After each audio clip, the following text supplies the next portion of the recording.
वह गलियों में घूमता हुआ कहता, बच्चों को बहलाने वाला खिलौने वाला। बच्चों का झुंड उसे घेर लेता और तब वह खिलौने वाला वहीं बैठकर खिलौने की पेटी खोल देता। बच्चों खिलौने देखकर पुलकित हो उठते हुए पैसे लाकर खिलौने का मेल भाव करने लगते। पूछते, इसका दाम क्या है?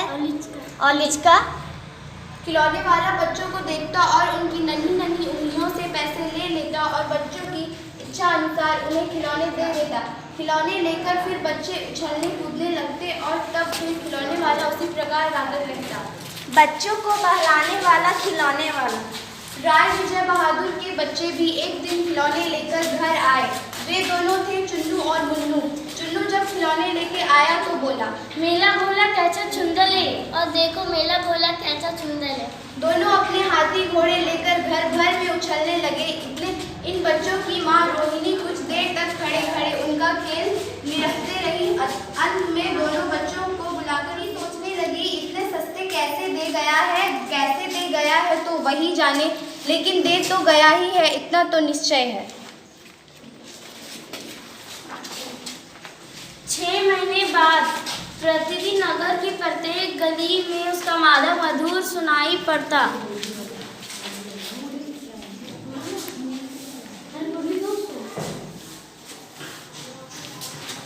बच्चों को बहलाने वाला मुरलियाँ वाला। रोहिणी ने भी मुरली वाले का यह स्वर सुना। तुरंत ही उसे खिलौने वाले का स्मरण आया। उसने मन ही मन कहा, खिलौने भी इसी तरह गा गा कर खिलौने बेचा करता था। रोहिणी उठकर अपने पति विजय बाबू के पास गई।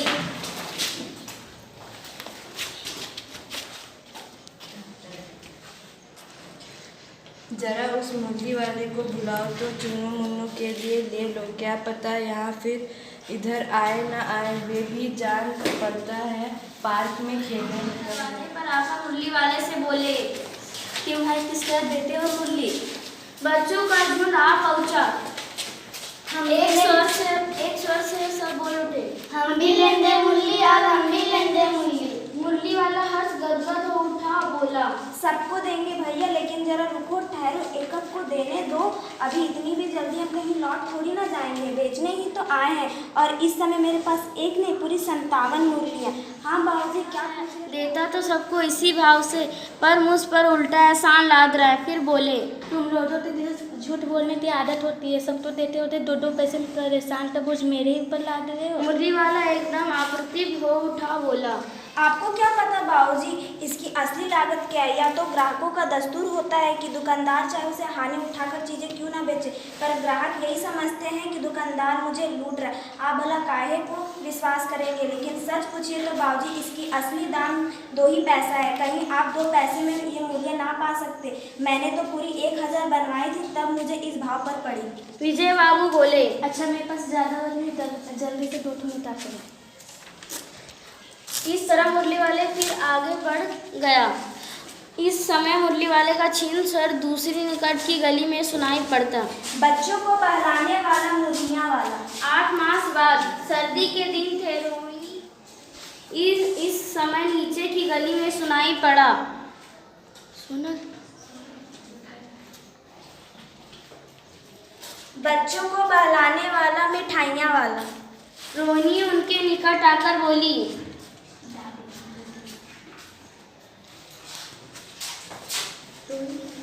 दादी, चुन्नू मुन्नू के लिए मिठाई लेनी है, जरा कमरे में जाकर ठहराओ, मैं उधर कैसे जाऊं? कोई आता ना हो, जरा हटकर, मैं भी चीख की ओट में बैठी रहूंगी। दादी उठकर कमरे में आकर बोली, ए मिठाई वाले इधर आओ। मिठाई वाला निकट आ गया, बोला, कितनी की दूं माँ? ये नए तरह की मिठाइयाँ हैं, रंग बिरंगी, कुछ खट्टी, कुछ मीठी, जाकेदार, बड़ी देर तक मुंह में टिकती, जल्दी नहीं घुलती, बच्चे बड़े चाव से चूसते। इन गुणों के सिवा ये खांसी भी दूर कर देती। कितनी की दूं? चटपटी गोल बालदार गोलियाँ हैं, पैसे की 16 देता हूँ। दादी बोली, 16 तो बहुत कम होते, भला 25 तो देते। मिठाई वाला, नहीं दादी, अधिक नहीं दे सकता, इतना भी दे देता हूँ, अब नहीं, तुम्हें खैर मैं अधिक ना दे सकूँगा। रोहिणी दादी के पास ही थी, बोली, दादी फिर भी काफी सस्ता दे रहा है, 4 पैसे की ले लो, यह पैसे हैं। मिठाई वाला मिठाइयाँ गिनने लगा, 2-4 की दे दो। अच्छा 25 नहीं सही 20 ही दे दो। अरे हाँ, मैं बूढ़ी हुई, मोल भाव मुझे ज़्यादा करना आता भी नहीं। रोहिणी ने दादी से कहा। दादी से पूछो, तुम इस शहर में और कभी भी आए थे या पहली बार आए हो? यहाँ के निवासी तो तुम हो नहीं। दादी ने इस कथन को दोहराने की चेष्टा ही की थी। पहले यही मिठाई बेचते हुए आए थे या और कोई चीज लेकर? मिठाई वाला हर संगय और विस्मयादी भावों में डूबकर बोला। इससे पहले मुरली लेकर आया था और उससे पहले खिलौने लेकर। रोहिणी का अनुभव ठीक निकला। अब तो वह उससे और भी कुछ बातें पूछने के लिए अस्थिर हो उठी। वह बोली, इन व्यवसायों में भला तुम्हें क्या मिलता होगा? वह बोला, मिलता भला क्या, यही खाने भर को मिल जाता है। अपने नगर का एक प्रतिष्ठित आदमी था। मकान, व्यवसाय, गाड़ी, घोड़े, नौकर चाकर सब कुछ था। स्त्री थी, छोटे छोटे 2 बच्चे थे। मेरा वहाँ सोने का संसार था। बाहर संपत्ति व्यवस्था था, भीतर संसारी सुख था। स्त्री सुंदर थी, मेरे प्राण थी। बच्चे ऐसे सुंदर थे जैसे सोने का सजीव खिलौना। उनकी अकलेटियों के मारे घर में कोहल मचा रहता था। समय की गति विद्युतता की लीला अब कोई नहीं है। बोले, अम्मा मिठाई। मुझसे लो।